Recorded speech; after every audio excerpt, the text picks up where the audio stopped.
Hello everyone, Vincent here. So, recently I have built this thing. But what is it?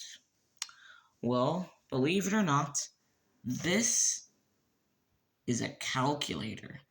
Now, I know what you're thinking. How could this be a calculator? Maybe it's better while I don't.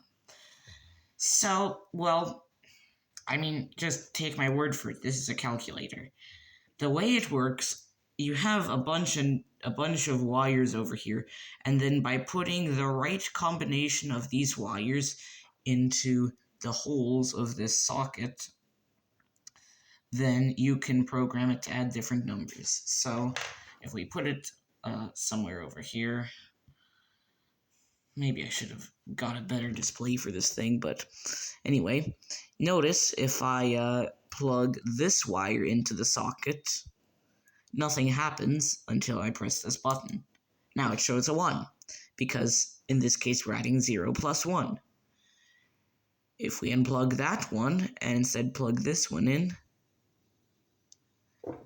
we also get a 1, and this time it's 1 plus 0. And if I do this, then it will add 1 plus 1, and what is 1 plus 1? 2, of course.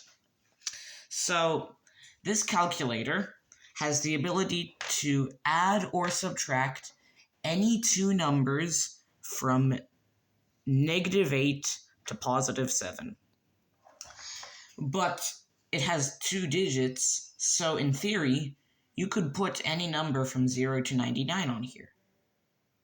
Or can you? Because unfortunately, I have only a single display chip over here, this guy, and it only controls one of the displays. And this other display is just used for the negative sign. And the reason that I'm using this display is because this is a common anode display, and all of my other displays in this little drawer over here are common cathode.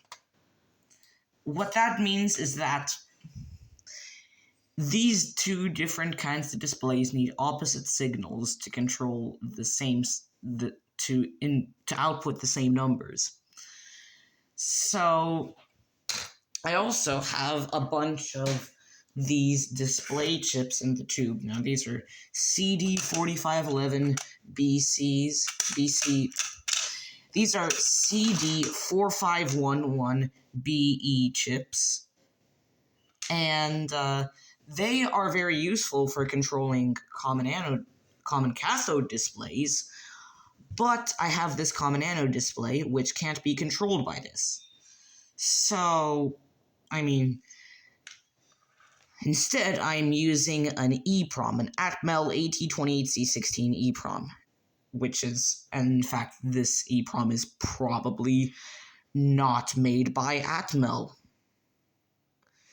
So, I'm just using the EEPROM because it can be programmed with any truth table you could possibly ever need, and the wires can just go straight to the screen, and you can program this to either control a common anode or a common cathode display. And it's also more versatile than these display chips because you can program any sort of number font you want on here. For example, if you prefer to have your 6 or 9 with extra tail segments on. And you could also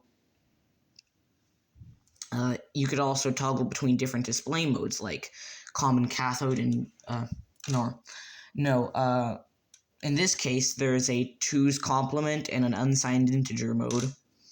And it toggles between them, not automatically. Well, it does toggle between them automatically, so it isn't manually controlled, but it allows it to calculate from it increased the maximum number from 7 to 9. So that's why I'm using an EEPROM. I'm also using an EEPROM for the 4-bit adder because I don't have any 74LS283 chips.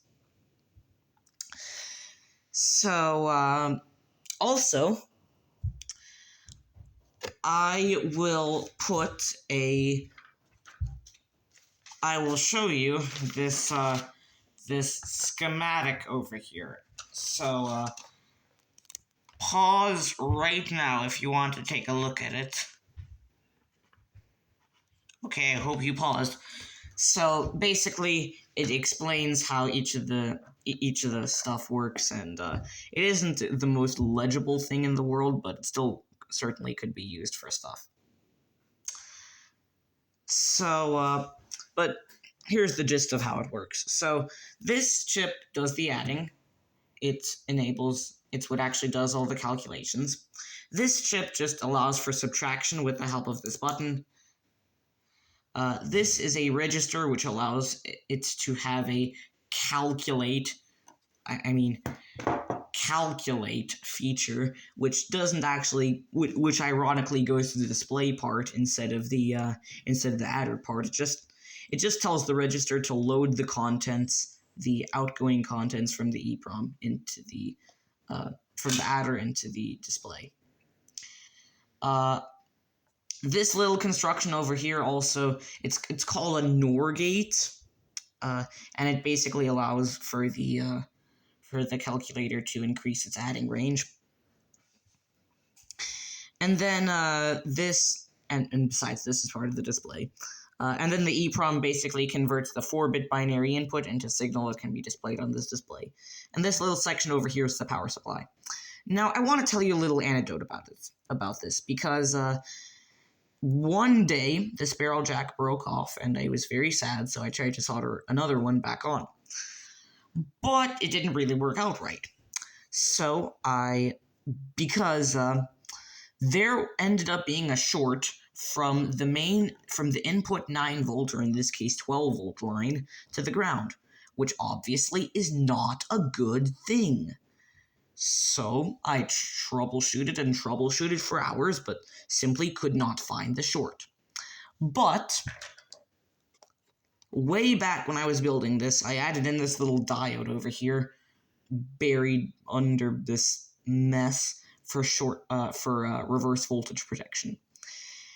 The anode of the diode was shorted to ground, but the cathode was not. So what I did is I took the direct 9-volt or 12-volt or whatever volt output and wired it directly to the input pin on the voltage regulator. And this does have the advantage that if you're using a 9-volt battery, the battery voltage can be lower and still produce the correct 5 volts. But it has the downside that if you plug in a center negative power supply, or if you just put in a 9-volt battery the wrong way around, then stuff will get damaged. So just be warned if you want to build this thing yourself. Anyway, bye.